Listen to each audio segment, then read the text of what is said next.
Welcome back to our channel smart Soni Shiva. ఈరోజు వీడియోలో దేవీ నవరాత్రుల్లో అమ్మవారికి 4వ రోజు ప్రసాదంగా అల్లంగారల్ని నైవేద్యంగా పెడతారండి. సో ఈ అల్లంగారల్ని టేస్టీగా ఈజీగా ఎలా చేసుకోవాలో చూపించబోతున్నాను. సో వీడియోని స్కిప్ చేయకుండా లాస్ట్ వరకు చూసేయండి.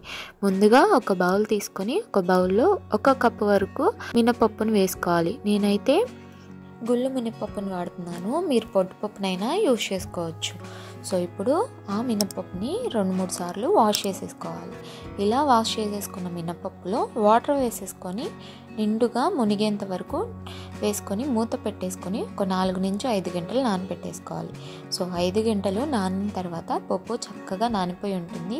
సో ఇలా నానిన పప్పుని మళ్ళీ ఒక 2-3 సార్లు వాష్ చేసేసుకొని వాటర్ని తీసేసి పక్కన పెట్టుకోవాలి. ఇప్పుడు మిక్సీ జార్ తీసుకొని 1 ఇంచ్ అల్లం ముక్క అలాగే 2-3 పచ్చిమిర్చిని మిక్సీ జార్లో వేసుకొని మెత్తగా మిక్సీ పట్టేసుకోవాలి. ఇప్పుడు ఇందులోకి ముందుగా నానబెట్టుకున్న మినపప్పుని వేసుకొని కొంచెం వాటర్ వేసుకుంటూ మెత్తగా మిక్సీ పట్టేసుకోవాలి. ఎక్కువ వాటర్ లేకుండా నేను వీడియోలో చూపిస్తున్న విధంగా కన్సిస్టెన్సీ వచ్చేంత వరకు మిక్సీ పట్టుకోండి. మీరు గ్రైండర్లో వేసుకుంటుంటే అన్నీ కలిపి ఒకేసారి వేసుకోవచ్చు. మిక్సీ జార్లో అయితే కనుక చిన్న మిక్సీ జార్ని ప్రిఫర్ చేయండి, ఎక్కువ వాటర్ పడకుండా త్వరగా మెదిగిపోతుంది. సో ఇప్పుడు ఒకసారి పిండిని బాగా కలిపేసుకోవాలి 1 నిమిషం పాటు. ఇలా కలుపుకున్న పిండిలో రుచికి సరిపడా ఉప్పు వేసుకోండి. నేనైతే 1 స్పూన్ ఉప్పు వేసాను. సో ఇప్పుడు మళ్ళీ ఒకసారి అంతా కలిసే విధంగా కలిపేసుకొని మూత పెట్టుకొని ఈ పిండిని ఫ్రిడ్జ్లో 1 అవర్ పాటు పెట్టుకోవాలి. ఇలా పెట్టుకోవడం వల్ల మనకి గారెలు అనేవి ఫ్లఫీగా వస్తాయి. సో 1 అవర్ తర్వాత మూత తీసేసి ఇందులోకి 1/2 టీ స్పూన్ దాకా సోడా ఉప్పు వేసుకోండి. సోడా ఉప్పు ఎక్కువ వేసుకుంటే నూనె పీలుస్తుందని గుర్తుపెట్టుకోండి ఇక్కడ. సో సోడా ఉప్పు వేసుకున్న తర్వాత బాగా బీట్ చేసేసుకోండి.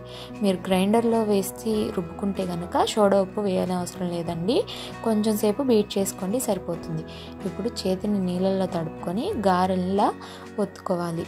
ఎక్స్పీరియన్స్ లేని వాళ్ళైతే కనుక కొత్తగా ట్రై చేస్తుంటే చిల్లులు గరిటెతో కానీ లేకపోతే మీరు టీకి పడకట్టుకునేది ఉంటుంది కదా, సో దాన్ని కొంచెం వాటర్లో తడిపేసి దాని మీద గారెల్లా చేసి వేసుకోండి. సో ఇప్పుడు నూనెకి ఎన్నైతే సరిపోతాయో అన్ని గారెలు వేసేసుకున్న తర్వాత ఫ్లిప్ చేసుకోవాలి. సో మీడియం ఫ్లేమ్లో పెట్టుకొని గోల్డెన్ బ్రౌన్ కలర్ వచ్చేంత వరకు ఫ్రై చేసుకోవాలి. ఇవి ఫ్రై అవ్వడానికి 5 మినిట్స్ అన్న పడుతుంది. సో ఇలా ఫ్రై అయిన వాటిని జాలి గరిటెతో తీసుకొని ప్లేట్లో వేసేసుకోండి. వారికి ప్రసాదంగా నివేదించడమే. సో అంతేనండి, చాలా ఈజీగా అమ్మవారికి పెట్టే 4వ రోజు ప్రసాదం అల్లంగారిని రెడీ చేసేసుకున్నాం కదా. సో ఇవి ఎక్కువ నూనె పీల్చకుండా పైన క్రిస్పీగా లోపల స్పాంజీగా చాలా బాగుంటాయి. నేను చెప్పే ప్రాసెస్లో కనుక చేస్తే వంట రాని వాళ్ళకు కూడా చాలా బాగా కుదురుతాయి. మీరు ఇంతకన్నా ఎక్కువ క్వాంటిటీలో చేసుకోవాలంటే ఇంగ్రీడియంట్స్ అన్నీ డబల్ చేసుకోండి చాలు. సో చాలా ఈజీ వేలో చాలా పర్ఫెక్ట్గా కుదురుతాయి. సో ఈ నవరాత్రికి మీరు కూడా అమ్మవారికి 4వ రోజుగా ఈ అల్లంగారుల్ని చేసి ప్రసాదంగా పెట్టండి, అమ్మవారి ఆశీస్సుల్ని పొందండి. మీరు ట్రై చేశాక మీకు ఎలా వచ్చిందో నాతో షేర్ చేసుకోవడం మర్చిపోద్దు. వీడియో నచ్చితే లైక్ చేయండి, మీ ఫ్రెండ్స్ అండ్ ఫ్యామిలీ రిలేటివ్స్కి షేర్ చేయండి. ఇంకా ఇలాంటి ఎన్నో రెసిపీస్ కోసం smart Soni Shiva channel subscribe చేయండి. మరో ప్రసాదం రెసిపీతో మళ్ళీ మీ ముందుకు వచ్చేస్తాను. ఇంతే ఈ వీడియో, నెక్స్ట్ వీడియోలో కలుద్దాం. Bye all.